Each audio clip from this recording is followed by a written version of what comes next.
우리 교실의 하나님 말씀은 누가복음 8장입니다. 8장 26절로 39절까지 말씀입니다. 누가복음 8장 26절로 39절까지 말씀을 한 절씩 교독하겠습니다. 제가 먼저 읽겠습니다. 그들이 갈릴리 맞은편 거라사인의 땅에 이르러 예수께서 육지에 내리심에 그 도시 사람으로서 귀신 들린 자 하나가 예수를 만나니 그 사람은 오래 옷을 입지 아니하며 집에 거하지도 아니하고 무덤 사이에 거하는 자라. 예수를 보고 부르짖으며 그 앞에 엎드려 큰 소리로 불러 이르되 지극히 높으신 하나님의 아들 예수여, 당신이 나와 무슨 상관이 있나이까? 당신께 구하노니 나를 괴롭게 하지 마옵소서 하니, 이는 예수께서 이미 더러운 귀신을 명하사 그 사람에게서 나오라 하셨습니다. 귀신이 가끔 그 사람을 붙잡음으로 그를 쇠사슬과 고랑에 매어 지켰으되 그 맨 것을 끊고 귀신에게 몰려 광야로 나갔더라. 예수께서 내 이름이 무엇이냐 물으신즉 이르되 군대라 하니, 이는 많은 귀신이 들렸음이라. 무적행으로 들어가라 하지 마시기를 간구하더니 마침 그곳에 많은 돼지 떼가 산에서 먹고 있는지라 귀신들이 그 돼지떼에게로 들어가기 허락하심을 간구하니 이에 허락하시니, 귀신들이 그 사람에게서 나와 돼지에게로 들어가니 그의 떼가 비탈로 내리달아 호수에 들어가 몰사하거늘 시던 자들이 그 이루어진 일을 보고 도망하여 성내와 마을에 알리니, 사람들이 그 이루어진 일을 보러 나와서 예수께 이르러 귀신 나간 사람이 옷을 입고 정신이 온전하여 예수의 발치에 앉아 있는 것을 보고 두려워하거늘 귀신 들렸던 자가 어떻게 구원 받았는지를 본 자들이 그들에게 이르매, 거라사인의 땅 근방 모든 백성이 크게 두려워하여 예수께 떠나가시기를 구하더라. 예수께서 배에 올라 돌아가실새 귀신 나간 사람이 함께 있기를 구하였으나 예수께서 그를 보내시며 이르시되 집으로 돌아가 하나님이 내게 어떻게 큰 일을 행하셨는지를 말하라 하시니, 그가 가서 예수께서 자기에게 어떻게 큰 일을 행하셨는지를 온 성내에 전파하니라. 아멘. 오늘 제목이 광인에서 증인으로, 이렇게 변화된 삶의 모습을 오늘 우리에게 보여주고 있습니다. 거라사 지방에서 일어난 오늘 이 귀신 들린 사람이 온전해진 사건을 말씀하죠. 어제도 말씀을 드렸지만 크게 차이가 있는 것이 있습니다. 어제는 제자들이 예수님께서 풍랑이 있는 그 바다를 잠잠케 하신 그 사건을 통해서 그가 누구에게 이렇게 할 수 있는가라면서 예수님에 대해서 온전한 믿음을 드러내지 못했습니다만, 오늘은 이 귀신 들린 거라사 사람을 통하여서 그가 하나님의 지극히 아들이심을 고백하게 하는 그 장면을 오늘 우리에게 보여주고 있는 것이죠. 오늘 이 거라사는요, 이 데가볼리, 그러니까 말하자면은 데카볼리라 폴리스라고 해가지고 10개의 큰 성읍을 말하는 겁니다. 그 큰 성읍 중에서 한 성읍이 바로 이 거라사죠. 이 거라사는 이방인이 사는 곳이기 때문에 헬라 문화에 아주 익숙한 곳이었습니다. 그리고 정황으로 보아서도 오늘 말씀을 보니까 이 돼지떼를 쳤다라는 것을 통해서 유대인들은 이 돼지를 부정한 동물로 보았기 때문에 유대인들이 이 돼지는 키울 수가 없었던 것이죠. 다시 말해서 이것은 이방인들이 거주하는 곳이고 이방인들이 이 돼지떼를 치고 있었다는 것을 오늘 우리에게 보여주고 있는 것입니다. 그런데 그곳에서 주님은요, 산업기로 아주 유명한 이 귀신 들린 자를 만납니다. 마가와 누가는 이 귀신 들린 이름이 군대라는 사실을 우리에게 언급하면서 그 귀신 들린 자가 구체적으로 어떤 자인가를 우리에게 보여주고 있는 것이죠. 마태복음 8장을 보면 그는 거라사 사람들도 제어할 수 없는 파괴적인 힘을 가지고 있었다라고 말하면서 그가 있는 그 길로는 사람이 다닐 수 없을 정도였다라고 말씀합니다. 거라사 귀신 들린 자가 언제부터 그렇게 된 것인지는 성경에서는 기록되어 있지는 않지만 단 하루라도 이렇게 살아간다는 것은 너무나 비참하고 힘든 일이 아닐 수 없습니다. 그런데 악의 영의 지배를 받고 있는 그에게 오늘 주님께서 갈릴리 바다를 건너서 찾아가신 것이죠. 그때에 이 예수님을 그 걸어서 귀신 들린 자는요 한눈에 알아보게 됩니다. 그리고 와서는 지극히 높으신 하나님의 아들 예수여라고 고백하는 것을 알 수가 있습니다. 이 고백은 참으로 흥미로운 고백이 아닐 수가 없죠. 앞에서 말했던 이 제자들과의 모습하고는 상반된 어떤 모습이라는 것입니다. 그리고 마치 멀리서 많은 돼지떼가 먹고 있는 것을 보게 됩니다. 보게 되고 만일 우리를 쫓아내실 것이면 돼지떼에게 들어갈 수 있도록 강구를 하게 되죠. 왜냐하면 귀신들은 지금 예수님을 만나는 그 자리에서 자신들이 그 귀신 들린 자에게서 나올 수밖에 없다는 사실을 너무나 잘 알고 있었기 때문입니다. 그리고 예수님의 승낙 없이는 그 귀신 들린 자도 어떻게 할 수 없다는 사실도 알고 있었어요. 그때 주님께서 그 귀신을 들린 사람에게서 그 귀신들로 하여금 나올 것을 명령하시게 되죠. 그 순간 귀신들은 그 돼지떼에게 들어가게 되고 산비탈에 있었던 돼지떼들은 바닷길로 내리달려서 다 바다에 몰사하게 됩니다. 그런데 문제는 오늘 여기서부터 발생이 됩니다. 이런 장면을 멀리서 보고 있었던 돼지를 치던 사람들, 그만 그 일로 인해서 그들은 혼비백산하고 맙니다. 그리고 그 길로 달아가 사람들에게 이 사실을 알리게 되었고 또 그 사실을 확인하기 위해서 마을에 있던 사람들이 아마 많은 사람들이 아마 쫓아왔을 것입니다. 그리고 자신들이 그렇게 제어해 보려고 했었던 그 귀신 들린 자를 보니까 멀쩡하게 옷을 입고 앉아 있는 거예요. 그 모습을 보면서 두려워했다. 그리고 그러한 소문이 이 거라사 지방에 소문이 나게 되었고 그 지역에 있는 많은 사람들 또한 함께 두려워했다라고 성경은 말씀합니다. 그러나 문제는 그 주님을 보면서 주님을 우리 예수님만이 진정으로 하나님의 아들이십니다라고 고백했던 이 거라사 귀신 들린 자의 이 고백처럼 예수님을 믿음으로 받아들였다면 큰 문제가 없었을 터인데 주님을 맞이하기보다 자신들의 마을에서 떠나가기를 간구하게 되었다는 것이죠. 그래서 오늘은요 이러한 사실을 통해서 우리가 몇 가지로 한번 살펴봐야 됩니다. 오늘 본문에서 통해서 우리가 알 수 있는 것은 예수님은요 한 영혼을 천하보다 귀하게 여기신다는 것이죠. 여기서 우리는 다음과 같은 의문을 가질 수 있습니다. 과연 예수님께서 귀신 들린 자의 이 귀신을 돼지떼에게로 들여보내야만 했느냐라는 것이죠. 그런데 여러분, 이 귀신이라는 존재라는 것은요 나갈 때는 가만히 나가지 않습니다. 성경에 보면 우리가 그러한 일이 일어났던 비슷한 장면을 볼 수가 있죠. 마가복음 9장에 보면 귀신 들려 고통받는 한 아이가 나오게 됩니다. 근데 그 본문을 보면 귀신이 나갈 때에 그 아이를 거꾸러뜨리면서 심하게 경련을 일으키고 거의 죽음의 상태로 만들었다라는 장면이 나옵니다. 말하자면 귀신들은요 순순히 나간 것이 아니라 격렬하게 반응했다는 것이죠. 그렇게 예수님은요 엄청난 수의 군대가 나갈 때에 이 귀신 들린 사람에게 행여 어떤 해코지나 하지는 않을까 그것을 염려하셨기 때문에 귀신들로 하여금 이 돼지떼에 들어가게 허락하셨다라는 것이죠. 다시 말해서 생각해 보면요 한 영혼을 돼지떼 2,000마리보다도 더 귀하게 여겼다. 근데 당연한 거 아니겠습니까? 사람들의 생각은 그러나 좀 달랐어요. 왜냐하면 귀신 들려서 어찌할 수 없게 된 한 인간보다 이 돼지떼 2,000마리가 더 소중했던 것이죠. 우리는요 천하보다 귀한 하나님의 형상으로 지음받은 존재라는 사실을 우리는 잊어버리고 살 때가 얼마나 많은지 모릅니다. 예수님은요 그러한 우리들을 위해서 이 땅에 오셨어요. 오시고 십자가에 못 박혀 죽으심으로 말미암아 이 대속의 그 죽음을 우리 가운데 당하셨던 것이죠.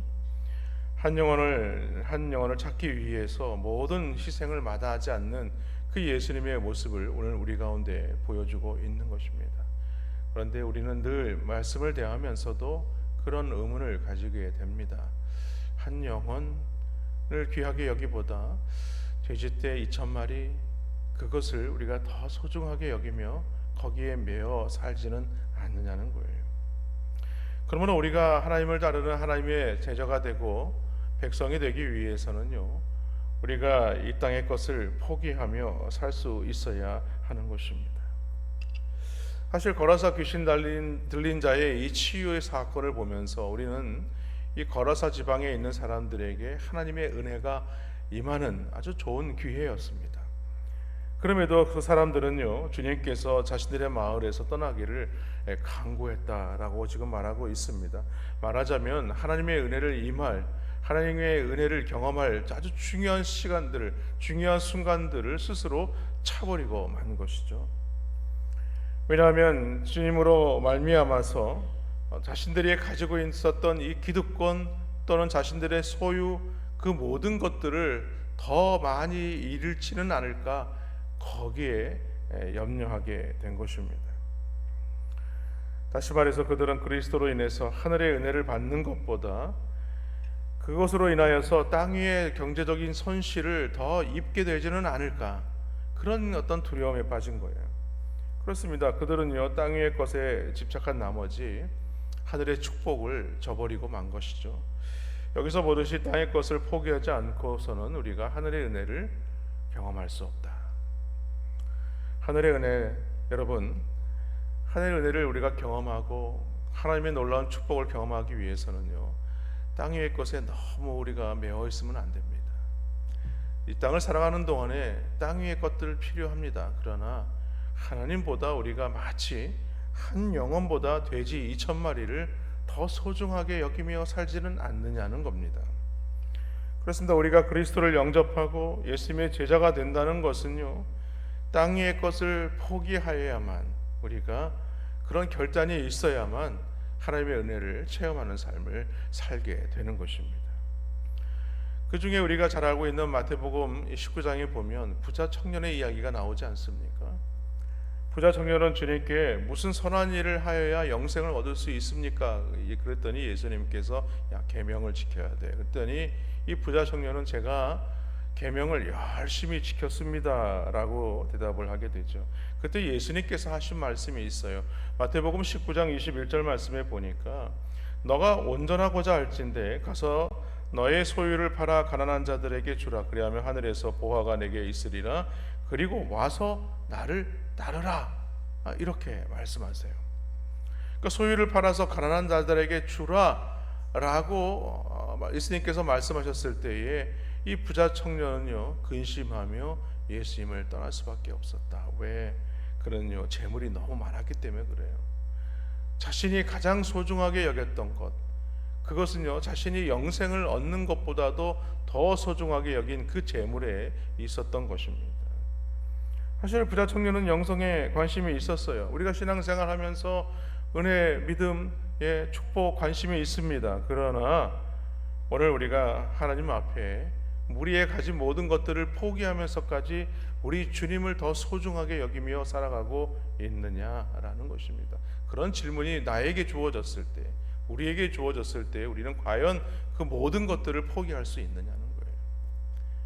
행여 오늘 부자 청년처럼 근심하면서 돌아가지는 않겠느냐라는 것이죠. 오늘 우리에게도 주님께서 물어보세요. 십자가에서 모든 것을 내어오신 주님이 주를, 그 모든 것들을 다 내려놓고 주님을 따를 수 있느냐, 이렇게 물어보신다면 여러분 어떻게 대답을 하시겠습니까? 땅의 것을 미련을 두게 되면요, 근심하며 예수님을 떠날 수밖에 없는 것입니다. 주님의 부름에 모든 것을 버리고 주를 쫓는 제자들, 그들 또한 예수님을 따라간다고 하지만 여전히 예수님이 누구신지를 모르며 살아가는 그런 우둔한 모습들을 우리 가운데 보여주지 않습니까? 그만큼 예수님을 따른다는 것, 제자가 된다는 것은 어려운 일이다. 마지막으로 우리가 생각해 보아야 될 본문에서의 생각은 뭐냐면, 하나님은요, 하나님 뜻대로 그 사명과 직분을 맡겨주신다는 사실이에요. 오늘 이후에 38절과 39절 말씀을 보면 우리 눈에는 좀 이상하게 보입니다. 예수님을 따르기를 간청하는 귀신 들렸던 자를 만류하시죠. 아니, 고침받고 예수님을 내가 따라가는 제자가 되겠습니다 라고 말하고 있는 그 거라사 귀신 들렸던 자, 그런데 예수님께서 오히려 그를 집으로 돌려보내십니다. 이 얘기는 무엇을 말하는가? 예수님께서 이 그동안 귀신이 들려서 자신의 몸을 해하였던 이 사람으로 하여금 이제 변화된 자리에서 어떻게 살아야 될지를 오늘 그에게 말씀하고 있는 것이죠. 다시 말해서 오늘 제목처럼 광인에서 증인으로서의 삶을 너가 이제부터 살아야 된다. 우리가 하나님의 은혜를 받은 자라면 하나님의 은혜를 받은 그 믿음의 삶을 간증하면서 많은 사람들에게 돌아오게 하는 증인의 역할을 해야 된다라는 것을 말하고 있는 것입니다. 여러분, 오늘 우리는요 거라사 지방 사람들처럼 행동하고 있지는 않는지 한번 살펴보아야 합니다. 사실 우리는 삶의 많은 영역에서 거라사 지역 사람들처럼 손해보고 싶지 않은 어떤 그런 모습들을 늘 가지고 살아갑니다. 그런데 오늘 우리에게 말씀하시는 주님의 음성은 무엇입니까? 너희의 가지고 있는 것들, 땅에 매어 있어서 그곳에서 헤어나오지 못하는 모든 것들을 다 내려놓고 과연 주님의 제자로서 살아갈 어떤 마음과 결단이 너의 심령 가운데 있느냐라고 물어보시는 것입니다. 우리가 스스로 자문해 봐야 되죠. 우리가 직장에서, 사업장에서 예수 그리스도를 믿는다는 이유 때문에 불이익을 당할까봐 우리가 너무 근심하고 살아갈 때가 많지 않습니까? 내가 예수 믿는 것 때문에 손해는 보지는 않을까? 내가 예수 믿는 그리스도인이라는 그 사실을 사람들로 알려짐으로 말미암아서 그것으로 인하여서 내가 혹시나 불이익은 당하지 않을까? 오늘 예수님은요 이 거라사 귀신 들린 자를 온전케 하여 주셨습니다. 그리고 예수님을 따르겠다는 이 거라사 귀신 들렸던 자를 제자 삼지 않고 그거로 하여금 이 복음을 전하는 증인이 되게 하시죠.